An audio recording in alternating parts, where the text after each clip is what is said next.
right, this is the February 2nd online hangout for engineering ethics at NJIT. So like always, I'm going to do just a little bit of housekeeping to make sure that we're on top of our assignments and the assignment schedule. And then I will go over some of the lesson plan for this week for lesson 3. This is the third week. This week we're doing consequentialism. We're going to look at the trolley problem, and we're going to start looking at the Pinto case. Remember, this online hangout is extra credit. It's not necessary for any of the classes, but you can receive extra credit by attending the class. I've posted links to the sign-in sheet in the open thread for lesson 3. So if you go into the discussion forum for lesson 3, you'll find the open thread and links both to this hangout and to the sign-in sheet. And if you sign that sheet by midnight tonight with the word of the day, then you'll get credit for this lesson. I'll say the word of the day a little bit later on. Yeah, so the Hangouts are optional. You get extra attendance credit. I've been trying to make sure the attendance credit is kept up to date online. I've also graded the first week of assignments. If you have any questions about the grading, about the assignment schedule, or anything else, just send me an email or leave a question in the open thread. I don't know if anyone has any questions here. It's in the chat. But I'll be watching the chat here. I'll be watching the chat on Google, and I'll be watching the discussion forums.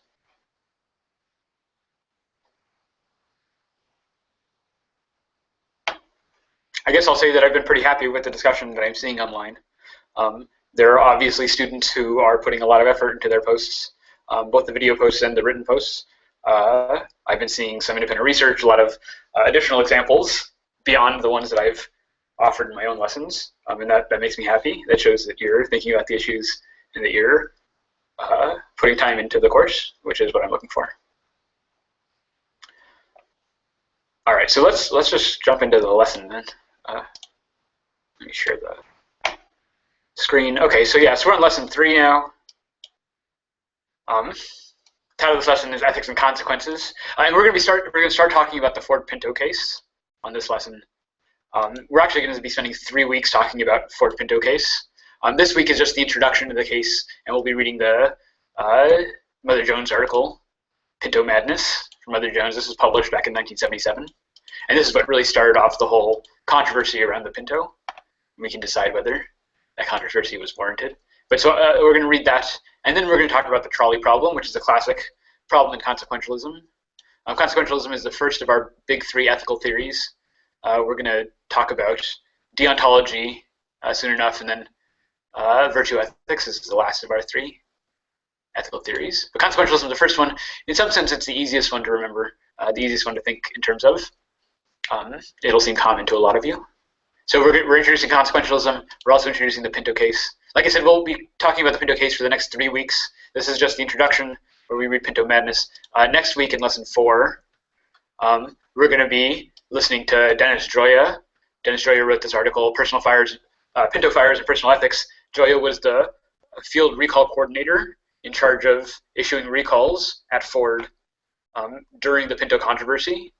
So it was basically his decision to not recall the Pinto, and he talks about how the Pinto came up for recall in some of their planning and decision-making meetings, and every time it came up, it was voted unanimously to not recall. And so Gioia explains his decision-making process, and we can sort of see firsthand how this kind of decision gets made. That's next week. The week after that, in lesson 5, we're going to be talking about whistleblowing and whether any of the people at Ford should have blown a whistle in the run-up to the Pinto controversy. In lesson 5, we'll be looking at DeGeorge and Birch, who give somewhat differing positions on when employees are obligated to blow the whistle and when they're not. So we're leading up to a bigger, deeper discussion in the next few weeks of these topics. But the topic for this week, just to get us going, we're going to look at consequentialism, and we're going to start talking about some of the facts of the Pinto. Let me go back to group chat to make sure if there's any questions or comments, thoughts. I guess sometimes it's a little bit harder to have a conversation in the video chat, especially when I'm off on another screen. But please just interrupt me. Just get on the mic and interrupt me, or leave a question in the chat thread, and I'll try to answer it as soon as I get around to it. Any questions about the assignment schedule or the lesson plan for the next few weeks? Or any comments on the last few lesson plans? We've been kind of talking about some heavy stuff, the scope of ethical consideration. All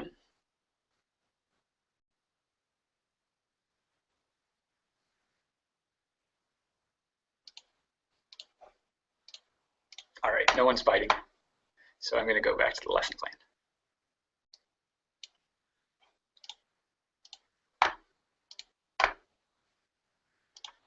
All right, so let's start with consequentialism. Consequentialism is our first big ethical theory.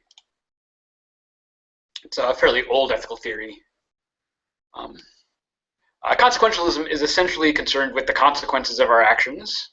Right? The value of an action is determined by its consequences. So whether it was the right thing to do or the wrong thing to do depends on what happens because of that thing. If the results, if the consequences of that action were good, then the action itself was good. And if the consequences of the action were bad, then the action itself was bad. Right? The idea is that to base it on the consequences, not to base it on the action itself. So sometimes you hear people say things like lying is wrong or murder is wrong. And the consequentialists don't believe that exactly. They believe sometimes murder is wrong when murder results in a worse outcome.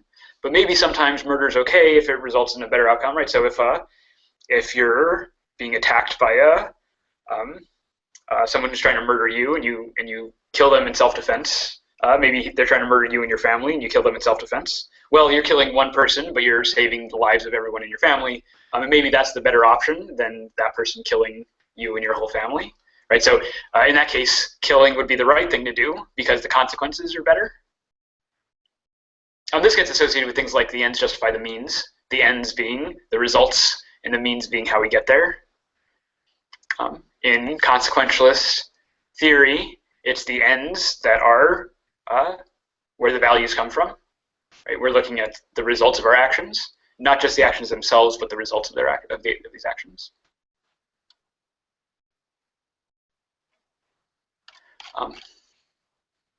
Just for a little bit of forward-looking, the next big ethical theory we're going to talk about is deontology. And deontology is associated with responsibilities and rights and duties. Deontology is just really a fancy word for duty ethics, that you have certain moral duties that you must always obey. So sometimes deontologists argue that you should never lie, that lying is always wrong, even in cases where it might have apparently good consequences. And so lying is one of these cases where the deontologists and the consequentialists disagree about the results, where the deontologists think that we have some duties and the consequentialists don't think we have those same duties. In most cases, the consequentialists and the deontologists agree about their ethical theories and about the way that they evaluate these different cases. But there's some cases where they disagree. Lying is classically one of these cases, and we'll look more about how these might disagree in later classes. So the point this week is to talk about consequentialism and exactly what it means to be a consequentialist theory, what it commits you to as an ethical theory. There's lots of versions of consequentialism. Perhaps the most famous version of consequentialism is called utilitarianism. Utilitarianism thinks that it's not just any consequences that matter, but it's consequences that in particular affect utility, or more specifically, happiness. Happiness just as utility on this view. So the idea is that you should always increase happiness, that a good action is one that creates more general happiness, and a bad action is one that creates less general happiness. And the utilitarian principle is that you should always maximize happiness for the greatest number, the greatest good for the greatest number, or the greatest happiness for the greatest number. Right, so actions that maximize utility are the actions that create the most general happiness, and actions that minimize utility, the wrong actions, are ones that create the least amount of happiness. You should always do what creates the most amount of happiness, and not just the most amount of happiness in yourself, but the most amount of happiness generally. The argument here is that happiness is the only really good thing. It's the only one thing that we all pursue. And suffering is the only really bad thing. It's the one thing that all sentient creatures avoid. Right? So if all sentient creatures seek happiness and avoid suffering, then what you ought to do, the utilitarian thinks, is to promote the happiness, right? Let all the things reach their goal of happiness, and prevent as many things as you can from suffering. The more happiness you promote and the less suffering you promote, or the more suffering you prevent, the better off the world is. So then that's what we ought to do. We ought to maximize happiness, the greatest number.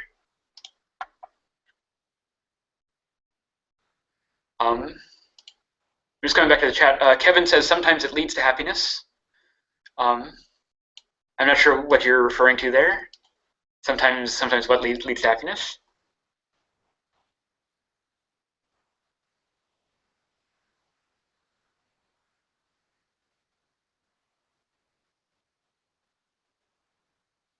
Kevin says sometimes it leads to happiness. I'm not exactly sure.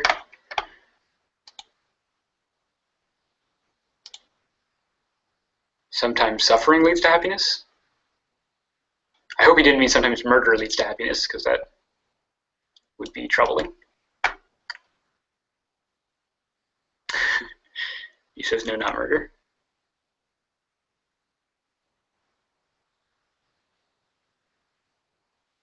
Oh, sometimes the suffering of others leads to happiness. That's right. Sometimes the suffering of others does lead to your happiness. If there's so sometimes punishing others might make you happy. Sometimes taking the things of others might make you happy. So imagine that a kid has a candy, a lollipop, and it makes that child 1 unit happy. Say whatever the unit of happiness is. Sometimes people say the hedons. So let's say the lollipop gives the child 1 hedon of happiness. But the child doesn't really, their tastes aren't well developed. I would get a lot more pleasure out of that lollipop than that child. Let's say I would get twice as much pleasure. Let's say I would get 2 hedons of happiness from eating that lollipop. The kid's only getting 1 hedon of happiness, but I would get 2 hedons of happiness if I had a lollipop. But if I took the lollipop from the kid, I might get the 2 hedons of happiness, but maybe the child now has 2 hedons of suffering because they're upset that they... I'm going to mute your mic really quickly, Mason. Unless you wanted to talk, unless you had something to say. Yeah, I just wanted to say something quickly.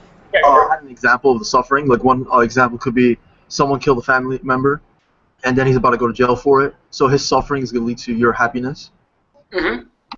Well, good. So the question is, does that suffering balance the happiness? Was there more or less suffering because the person's in jail? You might think they caused a certain amount of suffering, but then that's offset by justice being served. Go ahead. Did you want to respond to that? My bad, because my computer's being weird right now. I didn't really hear you, to be honest.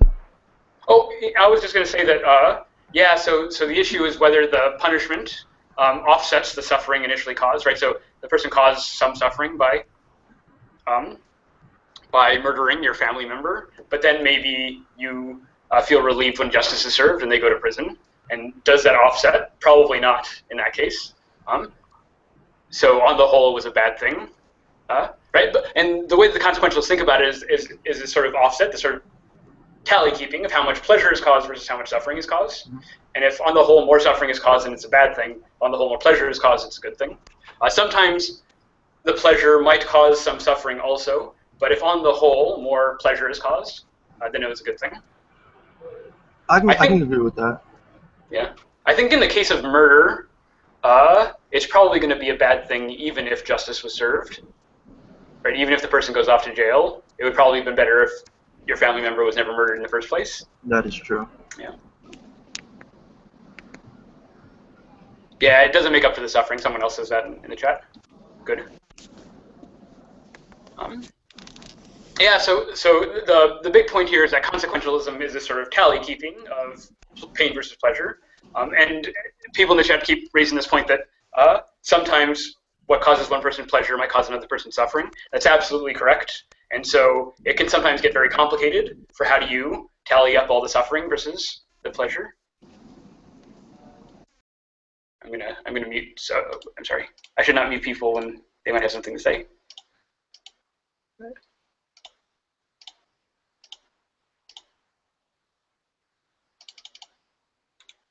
I don't know how to unmute you.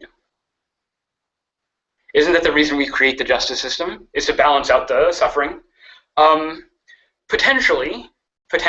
Although I would argue that the United States justice system doesn't operate on consequentialist premises. The point is not to maximize pleasure or maximize happiness and minimize suffering. Part of the point of the justice system is to see that justice is served, and some of that justice is understood in deontological terms, in terms of our duties. So there's some things that are illegal, even if they might raise overall pleasure, right? Some things that people are punished for, even if they might increase the overall happiness and decrease suffering. I guess the war on drugs might be an obvious example of this, where there's a justice system law that says one thing, and then there's the suffering and happiness of the population that seems to say something radically different. Now, maybe this is a problem with the justice system. Maybe the justice system should be more consequentialist, but I don't think the justice system operates purely on consequentialist reasoning. I think it often isn't interested in the suffering. It's interested in what the law says and what our legal obligations are, regardless of if it causes suffering. In fact, you might think that some of our laws cause a lot more suffering than they need to, for whatever reason. In which case, the consequentialist would say that they're bad laws, but maybe a deontologist would say that there's other reasons for having those laws apart from just maximizing happiness. So the point here is this is a complicated issue. The consequentialists recognize that it's complicated and recognize that this sort of tally keeping won't be easy. Sometimes it might even be impossible to do.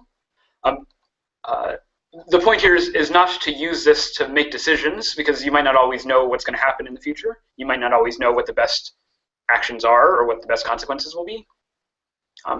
The point of the consequentialist is just so that we have some method of actually measuring the values, which actions are right and which actions are wrong. The consequentialists think that there is something that's right and wrong, and what is right is the things that are right are the things that correlate with more overall happiness, and the things that are wrong are the ones that correlate with more overall suffering. We might not know which one a certain action is. It might be difficult to tell whether a certain action is right or wrong, but that's the criteria, that's the standard. And so the consequentialists have a theory that gives you a standard for these kinds of evaluations. I guess the easiest way of seeing the standard is with the trolley experiment, or the trolley cases. So this is the first of the required reading that I'm asking you to do, the trolley problem. So this is a classic consequentialist thought experiment in ethics. Well, let me, yeah, so the idea here is you're watching a trolley. So these are all different cases that we might think about, but in the basic case, you're watching a trolley running down this track, like here in San Francisco or something. This trolley is going down this track, and it's sort of barreling down the track. And the way that the scene is configured is that if this trolley keeps going down this track, it's eventually going to hit a crowd of people, maybe 5 people, standing on the track lines a few hundred meters ahead. You might think that these people are tourists or something. They're distracted. They're looking at maps, talking to themselves, and so they don't see the trolley coming. They're completely oblivious of their certain fate of dying to this trolley. But you happen to be watching, and in fact, you happen to be standing at this critical junction where there's a fork in the trolley tracks going forward, and there's a lever here where you can pull that lever. There's a switch. You can pull the switch. If you pull the switch, it diverts the trolley onto this side track. On this side track, if the trolley goes that way, it's going to miss this crowd of people entirely, so none of those people will get hurt. Right? So these 5 people will all be saved. But there's this other hapless person, this person in red here, who happens to be standing on the side track, also oblivious of his surroundings, also facing certain death if this trolley ends up hitting him. So you're standing here at this lever, and you see everything that's going on. You're able to appraise the situation immediately. And the question is, do you pull the switch? Right? If you do nothing, if you just stand there and just watch, then this trolley is going to hit these 5 people, kill all 5. Or you can pull the switch. If you pull the switch, you save those 5 people's lives, but you end up killing this other person who wouldn't have died unless you pulled the switch. So the question is, do you pull the switch? What is the right thing to do here?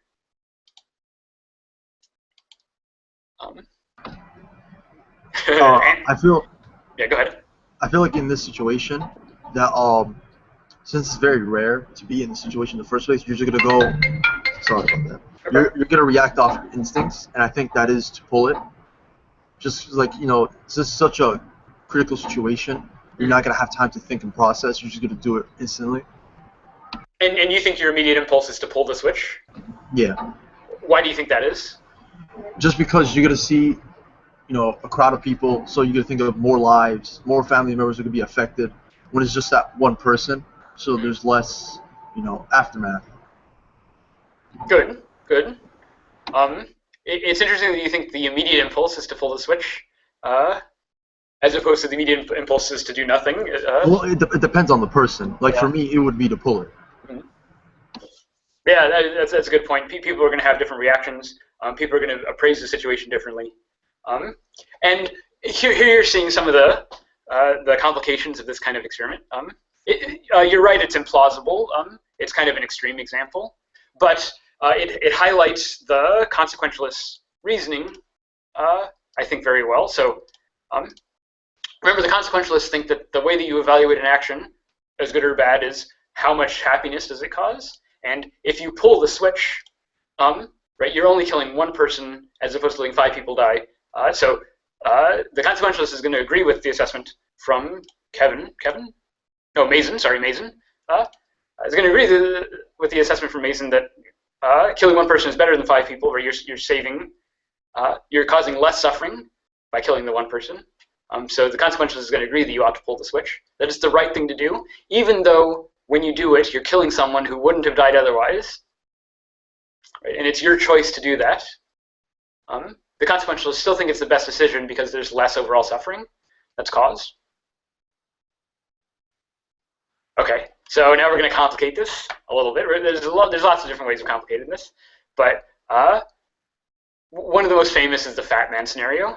So very similar scenario. Here's a trolley barreling down this track, about to hit a crowd of people, 5 people, standing further up the track. If you do nothing, that trolley is going to smash into those people, kill them all.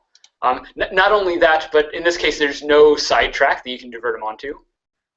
However, you happen to be standing here next to a very fat man, and the very fat man is standing next to the track. He's large enough that you are able to calculate with your brilliant engineering mind, that you're able to calculate that he has enough mass to slow that trolley down before it hits the crowd of people. If you were to just push that man onto the tracks, he could stop that trolley from killing those 5 people. And moreover, let's say the man is already bent over to pick up something off the ground, way off balance. It would take just the slightest little push from you to knock him over off balance and onto the track. If you do that, you save those 5 people's lives. You kill the fat man. So the question is, do you push the fat man? Do we have any thoughts? Do we push the fat man onto the track? Let me go back to the chat. It looks like people in the chat agreed in the first situation that they would pull the switch. So the question is, do you maintain this position with the fat man? Yeah, I wouldn't push him just because of one thing. In the other scenario, both people shouldn't have been on that track in the first place. So, pulling that switch would be like, how to explain this? If you push the fat man, you're directly murdering him at that situation. That's what I feel. But the other situation, the other guy, who's alone, it's still like being an idiot for like being on the track. So if he did get killed, it's not really your fault. It doesn't matter if you really think about it. Good, good. Although I will say that in the first situation, the one man, he was on the side track, and maybe that side track never gets used unless someone comes around and pulls the switch. So maybe he wasn't being, maybe it's not his fault for standing on the track. Maybe he thought it was safe when in fact it wasn't. But you're right. So there's this sort of direct interaction. In the original trolley case, you're just pulling a switch. You're not really touching the person that you eventually kill. But in the fat man case, you're actually directly touching him. So this brings up a very interesting problem in ethics. This is the problem of distance. For some reason, when things are farther away from us, we think that our actions matter less. The mere fact that the person, that you have to touch the person in the Fat Man, I mean, from a consequentialist perspective, the Fat Man case is the exact same as the original case. It's either one person dies or 5 people die. If you just look at the numbers, it's 1 versus 5. It's the same in both cases. From a consequentialist perspective, you should probably also push the Fat Man, right? Because you're saving 5 lives versus 1 life. Right? The only difference there is that you might feel a little more bad about it because you push the man instead of pulling the lever. But the only difference here is the mediation of the technology. Right? It's the fact that the Fat Man is close to you. You have to actually touch the person. Whereas the original case, the person is far away and you only have to pull a switch. People feel more comfortable about sentencing people to death if all they have to do is pull a switch. If they have to actually touch them, it gets their ethics all riled up.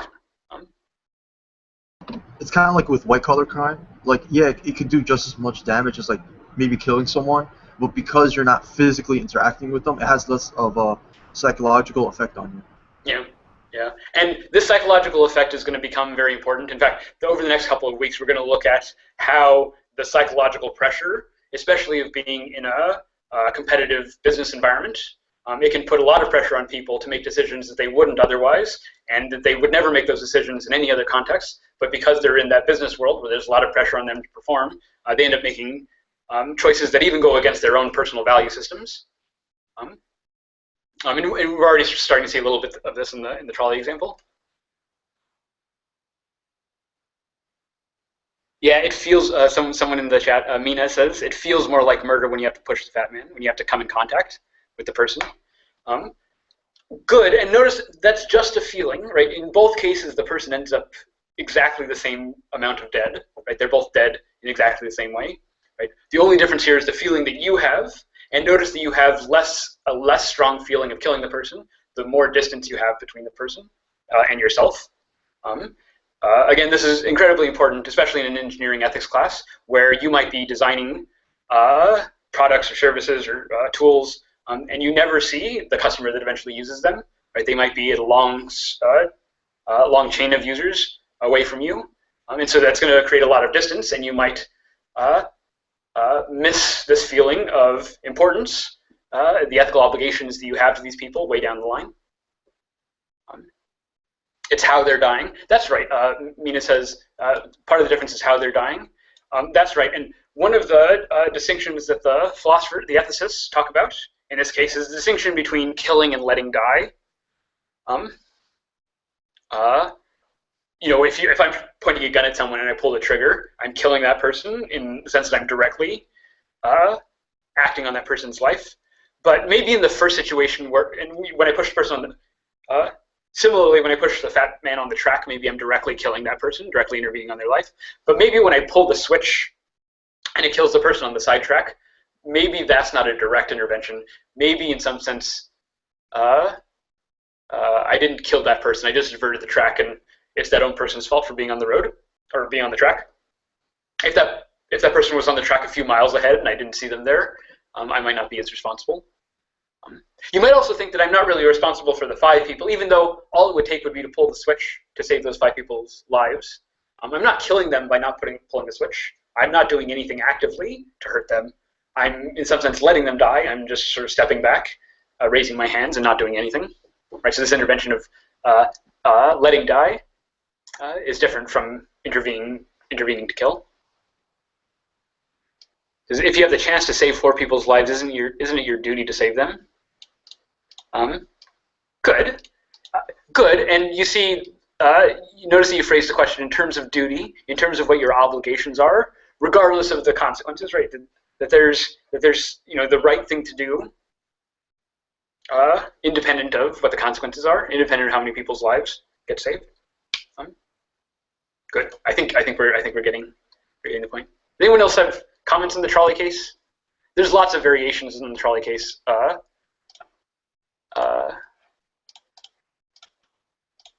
Different ways of framing the case, different ways of intervening, or different challenges that might come up. A lot of these come up in the Wikipedia entry for the trolley problem. This is a pretty classic case. I've been talking about it for a few decades now. And it really highlights the way that consequentialism treats ethics as this tally, as this numerical tally, how much suffering versus how much happiness. And that tells us what the right thing is and what the wrong thing is. So this is supposed to be suggestive. The trolley problem is supposed to be suggestive of the issue here. But where the rubber meets the road is with the Pinto case. Oh, there's some more comments. I believe it depends on the victim themselves to pull the switch.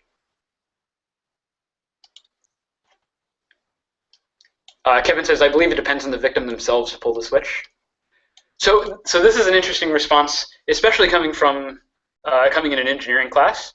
You might think that the people on the track either don't know that they're in danger or don't have the technical competence to do anything about it. And you might think that maybe some of that's their fault, but you might also think that some of that's the fault of the designers, that maybe the people designing the track shouldn't have made it so easy to stand on the track and be oblivious of a train coming. Right? Right, that there should be more signs and signals, more flashing lights to get people out of the way. Yeah, comments? Yeah, I feel another way to complicate this even more is if you make the 5 people maybe like old and make that one person like one of the best surgeons in the world. I think that adds another level of publicity. Yeah, no, that's great. Where it's the 5 people are all old folks in retirement, and the one person has promised to contribute a whole lot to society. Do you save the promising person, or do you save the old folks? Another example is if it's 5 random people, but your mom is on the other side of the track, right? Do you sacrifice your mom to save those 5 people? Again, a consequentialist is going to say, if you just look at the numbers, it's 1 person versus 5 people. It doesn't matter if it's your mom.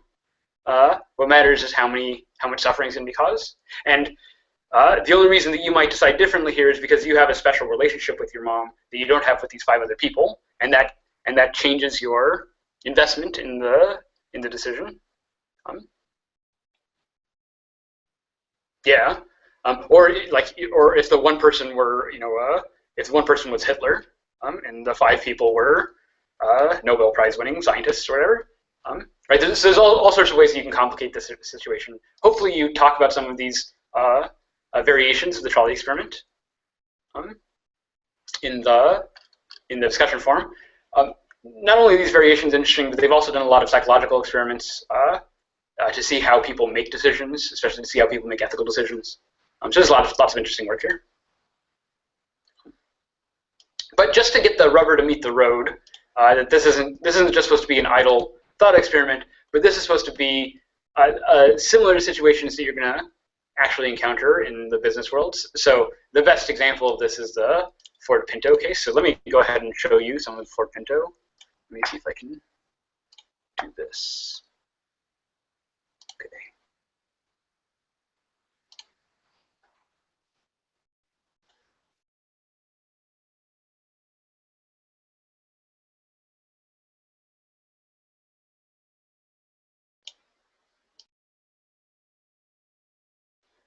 Can you guys see that video or not?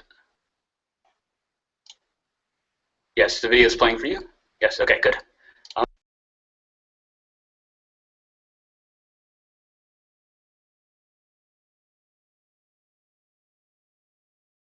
So I'm going to mute the video, and I just want to show you the crash footage. Yeah, here we go. So back in the 70s, Ford made the Pinto. And it turns out the design of the Pinto had the gas tank right in the back of the car. There's the Pinto. The gas tank was right in the back of the car, and it was facing the fender in a way that even low-speed collisions, that was a pretty high-speed collision, but even low-speed collisions would collapse the fender into the gas tank and cause an explosion. Some of the worst crashes would not only collapse the fender into the gas tank, but it would also seal the doors shut so that the people inside couldn't get out. And it would create a big fireball, and everyone inside would burn alive. There had been reports of this problem since the beginning of the design of the Pinto. And in fact, the engineers knew this. They had run their own crash tests, and they knew that there was this design problem with the Pinto. But the Pinto was being released in the 70s.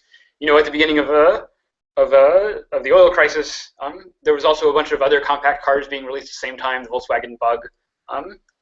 Asian markets started coming out with their own subcompact cars. They were very fuel efficient and extremely cheap. Ford wanted the Pinto to be no more than 3,000. I think it was $3,000, 3,000 pounds. I don't think it was $2,000. Sorry, let me look this up.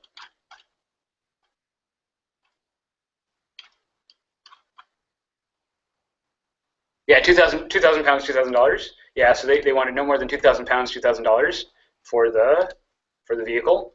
And that means that there were that means that there was a lot of pressure from Ford to get the car as cheap as possible and to rush through production as fast as possible. In fact, in the design, they wanted to get this car to market so quickly that they started the fabrication process, making eventually millions of cars. They started the fabrication process before the engineers had gone through the full testing process. So by the time they had discovered the problem with the gas tank, they were already deep into the production of the vehicle. So there's lots of these cars had already been produced with this flawed gas tank design. Lee Iacocca famously says, "Safety doesn't sell." Let me show. Yeah, he says, "Safety doesn't sell." Lee Iacocca is the CEO of Ford at the time. He said, "Safety doesn't sell. What we really want from this car is that its size and weight hits the right points, that the fuel consumption, that the cost, serviceability hits the right points, that it performs well enough to compete with its class." And notice that safety isn't anywhere on the list. Lee Iacocca, the CEO, was telling them safety doesn't sell. And anytime anyone would bring up a issue that would require a rise in the production costs for the Pinto, it would get turned down. So there was this strong culture of not accepting safety concerns as legitimate in the engineering of this vehicle. And people paid for it, right? So the Pinto Madness article claims that hundreds of people died. The actual numbers might be closer to 30, but some people did die in these kinds of explosions from this gas tank.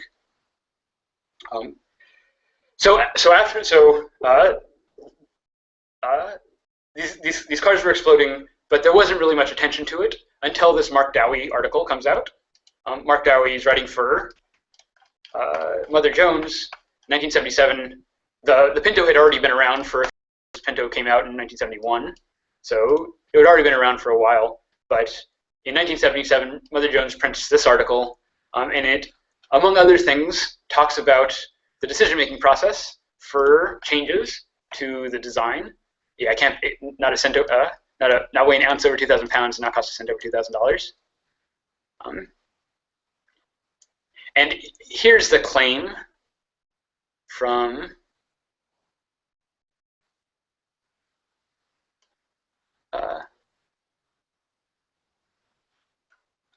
where's the numbers?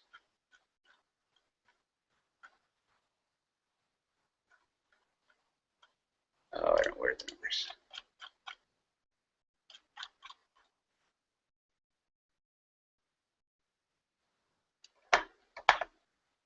Sorry, one second.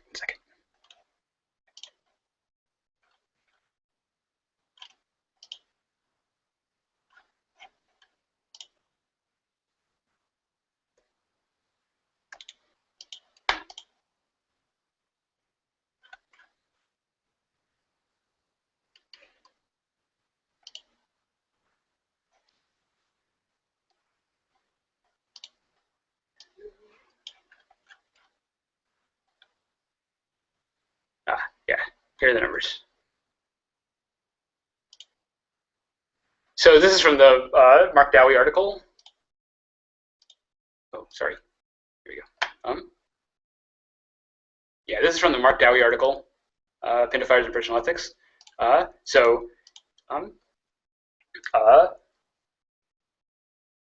So when the engineers found out that the Pintos were exploding like this, they not only did they research what it would take to fix it, but they actually had a patent for the exact device that would fix it. And that device would have cost $11. It would have installed a little metal plate in the back of the gas tank that would prevent the fender from busting into it. So $11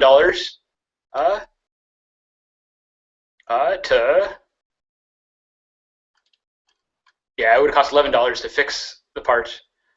For all 12 million vehicles, it would have ended up costing something like $137 million to actually replace the part. And Ford compared that number, the $130 million that it would cost to fix the part, they compared that number to what it would cost to pay out in court settlements for all the burn victims. So they made an estimation of how many people would actually be damaged by the gas tank failure. They predicted something like 180 deaths, and they gave a cost of about $200,000 per death. Right? So if they had to pay out $200,000 for every person that dies, about 180 people will die, and they have to pay out somewhat less for burn victims per car. And they calculated that out. So if they end up going to court and having to settle with a bunch of people who sue them because they died in fireball explosions, it would cost them something like $50 million. So Ford put $137 million of fixing the gas tank versus the $50 million of paying out for the burn victims, and decided that it was no comparison. The right thing to do would be to use the gas tank, the cheap gas tank, and then just pay out to the victims. They'd be saving more than half their money by doing that. This is a cost-benefit decision. In some ways, this is consequentialist thinking, right? It's looking at the consequences. How much is it going to cost us to do this versus how much is it going to cost us to do that? This kind of thinking, this kind of cost-benefit analysis, is incredibly common in the business world, where you're looking at the options on the table and you're putting price tags on the different options to help you decide which one to do. In this case, it involved Ford putting an explicit price tag on the value of a human life. Human life is worth $200,000. Part of the problem is that Ford was really just dead wrong about this. In fact, when the public found out that Ford was doing this kind of calculation, they upped the penalty quite a lot. So Ford ended up having to pay millions of dollars in civil suits for the people that died, far more than they expected. And so their cost-benefit analysis was wrong to begin with. But there's a bigger problem here with Ford's calculations, and this has to do with this idea of cost-benefit analysis at all. So, well, the problem is with the scope of ethical consideration. When Ford is deciding whether this is the right thing to do, the only consideration that they took into account was how much it would cost them, their financial bottom line. Notice how narrow the scope of ethical consideration is. They're not thinking at all about damage caused to the people or their families, right? Or the kind of accidents that might cause. They're thinking only about their financial investment, or how much is it going to cost them to settle these lawsuits should they come up. Right? And this is a very narrow scope of ethical consideration. In fact, most consequentialists are going to say that this is a poor way of doing analysis in the first place, right? Because you're not thinking about costs and benefits generally, you're just thinking about costs and benefits in one respect, namely how it affects your financial interests. A genuine consequentialist is going to say, no, you have to think about all the consequences not just to your bank account, but also to human life and happiness. Right? Those 180 people are all parts of families, or those families are all going to be devastated by these deaths. You have to be thinking not just about how much it's going to cost you financially, but how much it's going to cost the happiness of the general population. Right? The consequentialists might see this and say that this analysis poorly represents the actual values at stake, right? Because human lives are worth a lot more than this. That in fact, it's a lot better to pay this cost because the benefits of preventing all these deaths would be much, much higher. And the full cost of this decision isn't represented merely by the financial burden that you have to bear, one way or the other.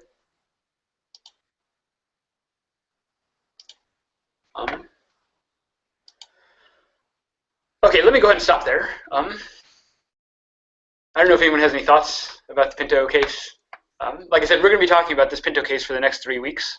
So I want you to get really familiar. We're going to start with the Pinto Madness article, just so you can get some of the facts onto the table and start thinking about the case. And then we'll look more closely at the decision-making process going on in Ford, the kind of culture that promotes these kinds of decisions. And then what the blowback is at the end of the court case. We'll look at some issues about whistleblowing also. Does anyone have any comments about the Ford Pinto case? Thoughts? I would say in this situation, a lot of these companies view people not as people, but as just numbers, and whatever number benefits them the most, they choose. But if this person would to, person making this decision to choose, money over people, if you would actually take them to like see the accident that their car caused, and like see the families that were affected, they'll definitely change their decision. It's with the whole distance thing that changes their decision. That might be true, although Dennis Joy is going to talk about looking at pictures of car crashes where like you can see flesh melted onto the seats and stuff. And he'll even say things like, it affected me personally. I had an emotional reaction to that. But I also knew that my job required me to push my emotions aside so that I can make the right decision. Another thing I want to say, these have been great comments. And I'm glad you're participating. Another thing I want to say is this idea that human beings aren't numbers. The consequentialists might react against that. The consequentialists might say, well, maybe you can treat them as numbers, but you have to pick the right numbers, right? Ford's problem wasn't just treating human beings as numbers, but it was treating human beings as really cheap numbers. It wasn't properly valuing the persons. If you had given the value of a human life its proper consideration, then you'd realize that it, in fact, was worth the $11 part. And the problem here wasn't just treating human beings as numbers. It was picking the wrong numbers. So consequentialists might have room to respond here, but those are great comments. Other thoughts about the Pinto case? I'll just point out for the record that Ford is still a huge American company that produces lots of cars every year, and people still trust them with their lives jumping into these cars. Ford obviously took a hit to its reputation because of the Pinto, but it wasn't a fatal hit, and Ford is still quite popular.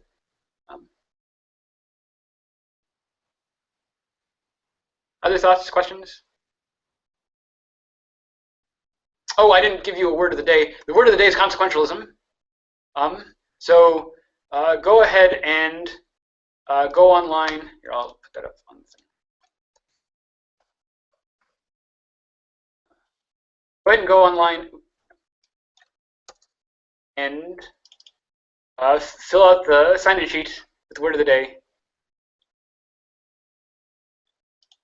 And you will get credit for attending today's lecture. Remember, you can get this credit anytime before midnight tonight. Anyone watching this video until midnight on Tuesday night on the 2nd, you can get credit by signing the form.